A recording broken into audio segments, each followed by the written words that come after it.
Sekretarieti ya Baraza Kuu la Usalama wa Taifa la Irani imethibitisha kuwa nchi hiyo na Marekani zimekamilisha maandishi ya hati ya makubaliano MOU yanayolenga kumaliza vita, kusimamisha mara moja kwa kudumu operesheni zote za kijeshi katika nyanja zote ikiwemo Lebanoni na pia kuondoa mzingiro baharini uliowekwa na Marekani dhidi ya Irani.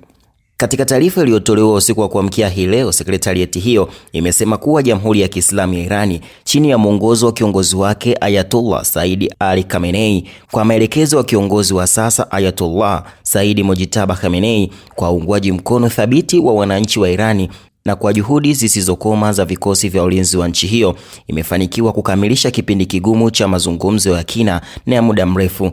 Taarifa hiyo imesema kwa mujibu wa idhini ya Baraza Kuu la Usalama wa Taifa, maandishi ya hati ya makubaliano kuhusu mazungumzo ya kumaliza vita yanayojulikana kama mazungumzo ya Islamabad yamekamilishwa jioni ya tarehe 14 Juni mwaka 2026. Kwa mujibu wa makubaliano yaliyofikiwa, vita na operesheni zote za kijeshi katika pande zote ikiwemo Lebanoni zitasitishwa mara moja na kwa kudumu. Aidha, mzingiro wa baharini dhidi ya Irani utaondolewa mara moja na kikamilifu. Sekretarieti hiyo imeongeza kuwa hati hiyo ya makubaliano inatarajiwa kutiwa saini rasmi siku ya Ijumaa tarehe 16 mwezi huu. Aidha, ameeleza kuwa mazungumzo kuelekea kufikiwa kwa makubaliano ya mwisho yatahirishwa hadi pale upande wa pili utakapotekeleza kikamilifu ahadi zake zilizosainishwa katika hati hiyo.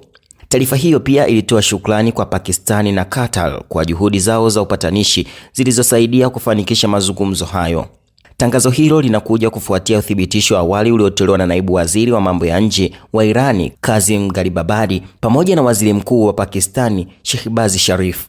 Kwa upande wake, rais wa Marekani Donald Trump alikaribisha hatua hiyo kupitia ukurasa wake wa Truth, akitoa idhini ya kuondolewa kwa mzingiro huo baharini, ambapo makubaliano hayo yanatarajiwa kutiwa saini nchini Uswisi. Wakati huo makao makuu ya uongozi wa vikosi vya ulinzi vya Irani yamesema kuwa azma ya msimamo wa taifa hilo ni nukta ambazo zimewalazimisha maadui kukubali hali halisi ya uwanja wa mapambano.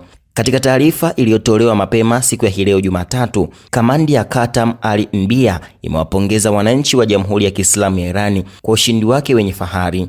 Taarifa hiyo pia imewapongeza wanajeshi wa vikosi vya ulinzi pamoja na wanachama wa mihimili ya mukawama kwa uthabiti wao usiotikisika katika kipindi cha zaidi ya siku 100 za vita. Aidha, taarifa hiyo pia imesema kwa fadhila za Mwenyezi Mungu mtukufu na nchi ya uongozi wa kiongozi wa mapinduzi ya Kiislamu, wananchi wa Irani pamoja na wapiganaji wao wameonyesha wazi kuwa maadui, yani Marekani na utawala wa kizayuni wa Israel, hawana budi ila kukubali kushindwa na kusalimu amri.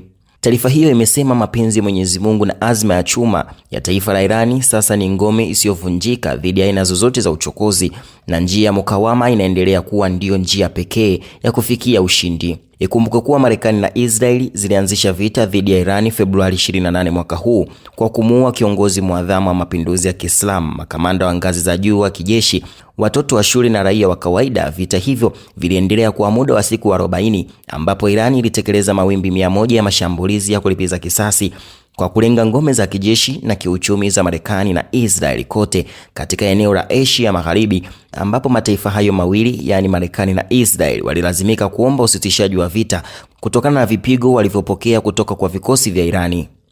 Na hii ni GMTV.